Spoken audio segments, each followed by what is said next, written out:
Pada 1989, Harold Coart, sarjana ketuhanan teologi Kristen dan doktor filsafat, dalam bukunya yang telah diterjemahkan ke dalam bahasa Indonesia dengan judul Pluralisme, Tantangan Bagi Agama-Agama, mengatakan bahwa realitas kehidupan manusia tidak dapat dipisahkan dari keberagaman, termasuk keberagaman agama. Pluralisme agama dapat menjadi sarana untuk memahami bahwa ada satu realitas yang dipahami lewat banyak cara demi mencapai kedamaian dan kebersamaan di tengah keberagaman. Menurut Coart, keberagaman agama dapat menjadi sumber inspirasi bagi masyarakat untuk saling belajar dan berkembang secara kolektif. Oleh karena itu, pluralitas agama menciptakan peluang untuk mendalami pemahaman tentang nilai-nilai yang mendasari kepercayaan masing-masing, yang pada gilirannya dapat membentuk dasar bagi toleransi dan saling menghormati. Akan tetapi, apakah hal tersebut telah sepenuhnya terrealisasikan di Indonesia? Selamat datang di Komfox. Saya Rafli. Saya Abdel. Saya Ripal. Melalui video ini, kita akan menjelajahi dampak agama dalam menghadapi tantangan-tantangan kontemporer dan bagaimana keberagaman ini dapat menjadi sumber keharmonisan sosial. Check it out!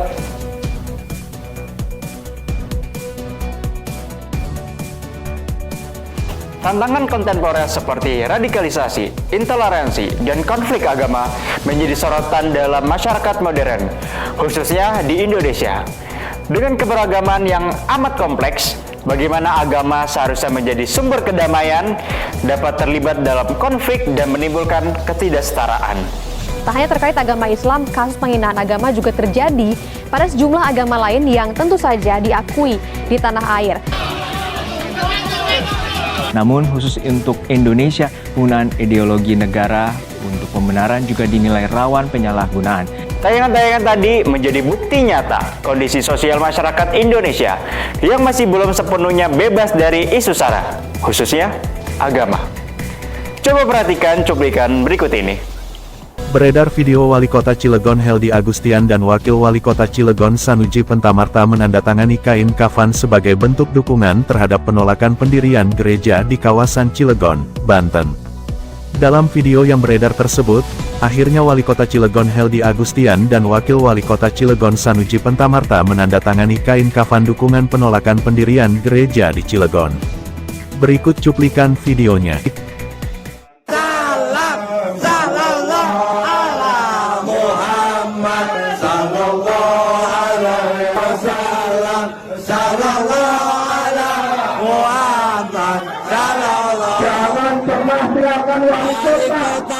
Aksi penolakan pendirian gereja ini terjadi di Cilegon pada Rabu 9 September 2022, di mana terlihat sejumlah orang menandatangani spanduk dukungan penolakan pendirian gereja Maranatha di Cikusa.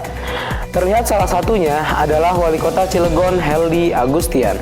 Hal ini tentu sebuah pelanggaran konstitusi dan termasuk aksi SARA yang berat. Tindakan ini tidak mencerminkan sila pertama Pancasila yang berbunyi ketuhanan yang Maha Esa dan tidak sesuai dengan pasal 22 Undang-Undang Nomor 39 Tahun 1999 tentang HAM. Pada poin pertama tertulis bahwa setiap orang bebas memeluk agamanya masing-masing dan untuk beribadat menurut agamanya dan kepercayaan itu. Selanjutnya, poin yang kedua, negara menjamin kemerdekaan setiap orang memeluk agamanya masing-masing dan untuk beribadat menurut agamanya dan kepercayaannya itu. Jika kita lihat kota lain di Indonesia yang menjunjung tinggi nilai toleransi beragama, kota Singkawang patut menjadi contoh.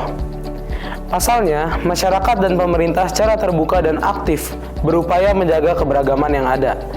Regulasi yang dibuat pemerintah pun disambut baik oleh masyarakat, sehingga menjadikan kota ini layaknya miniatur Indonesia. Kejadian ini dapat dianalisis menggunakan muted group teori yang diusulkan oleh Shirley Ardener, yang menyoroti bagaimana struktur kekuasaan dan dominasi dapat menyelensing atau membungkam suara kelompok tertentu, khususnya kelompok yang memiliki peran dan pengalaman yang berbeda dari kelompok mayoritas. Dalam konteks ini, kelompok yang mungkin menjadi muted atau dibungkam adalah kelompok minoritas yang mendukung pembangunan gereja, di mana mereka mengalami kesulitan untuk menyuarakan pandangan mereka dalam lingkungan yang dikuasai oleh mayoritas yang menolak. Aksi penolakan tersebut bisa menciptakan ketidaksetaraan dalam ekspresi dan akses komunikatif, menghambat kelompok-kelompok minoritas untuk mengemukakan pandangan ataupun kepentingan mereka. Beranjak dari kasus sebelumnya, aksi intoleran juga terjadi dalam media sosial. Konten podcast Dr. Richard dengan bintang tamu Elia Maron yang beragama Kristen tersinyalir menyinggung agama lainnya, selain yang dianut dirinya.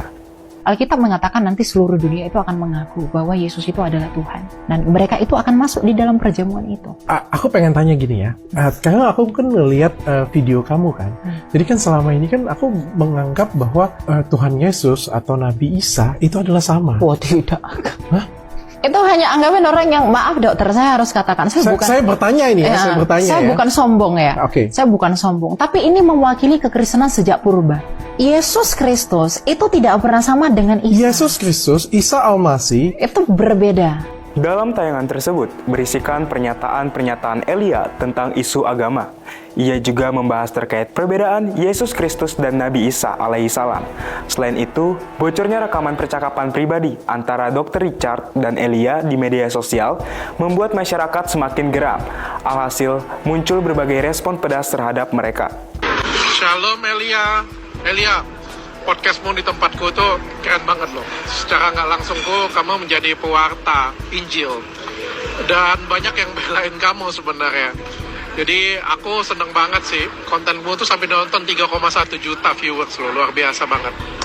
Aksi ini dapat dijelaskan melalui teori agenda setting, yang mana menekankan bahwa media massa memiliki kemampuan untuk mempengaruhi perhatian masyarakat terhadap topik tertentu. Dalam kasus ini, konten podcast Dr. Richard menjadi perhatian masyarakat karena kontroversinya, dan aksi intoleran mungkin mencerminkan reaksi terhadap pemberitaan atau pembicaraan yang dianggap tidak sesuai dengan nilai-nilai atau keyakinan sebagian besar audiens.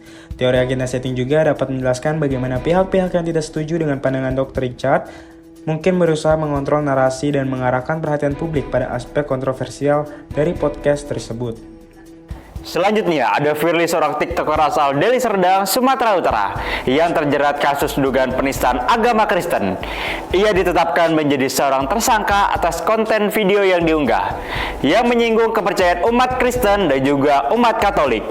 Karena Tuhan yang kalian sembah itu, yang digantung, bagi umat Katolik dia digantung, kalau Protestan tidak digantung. Bagi kalian yang masih menyembah itu, tolong pulangkan nanti setelah kalian tobat, tolong pulangkan nanti tiang itu ke PLN, biar ada untuk gantung trapo. Melalui video yang diunggah pada akun TikTok miliknya, ia menyinggung Yesus Kristus yang disalib dan dibuat menjadi jokes. Ia menyuruh bertobat kepada umat Kristen dan juga umat Katolik sembari dengan tertawa terbahak-bahak. Tindakan ini dapat dihubungkan dengan teori moralitas hukum, di mana teori ini dapat memberikan pemahaman tentang bagaimana hukum menanggapi pelanggaran nilai-nilai agama yang dianggap sakral dan dijunjung tinggi oleh sebagian besar masyarakat. Ketika aksi penistaan agama terjadi, hukum dapat menjadi alat untuk menciptakan norma-norma dan batasan-batasan yang menentukan batas kebebasan berbicara, atau tindakan yang dianggap merendahkan atau menyinggung nilai-nilai agama. Berdasarkan contoh kasus tadi, terbukti masih banyak isu intoleransi yang terjadi di Indonesia. Perlunya solusi konkret untuk mengatasi hal tersebut agar tidak terulang kembali. Untuk mengatasi tantangan kontemporer terkait isu agama dalam SARA, dialog terbuka antar umat beragama menjadi salah satu upaya yang baik dengan saling mendengarkan dan saling menghormati akan perbedaan yang ada. Kita dapat mengatasi ketidakpahaman dan membangun kepercayaan antar umat beragama. Melalui tayangan ini, dapat diambil kesimpulan bahwa dalam menghadapi tantangan kontemporer terkait isu agama dalam konteks SARA, harapan kita adalah menciptakan masyarakat yang menerima keberagaman agama sebagai sebuah kekayaan. Melalui pemahaman, toleransi, dan juga kerjasama, kita dapat merajut keharmonisan sosial untuk generasi mendatang.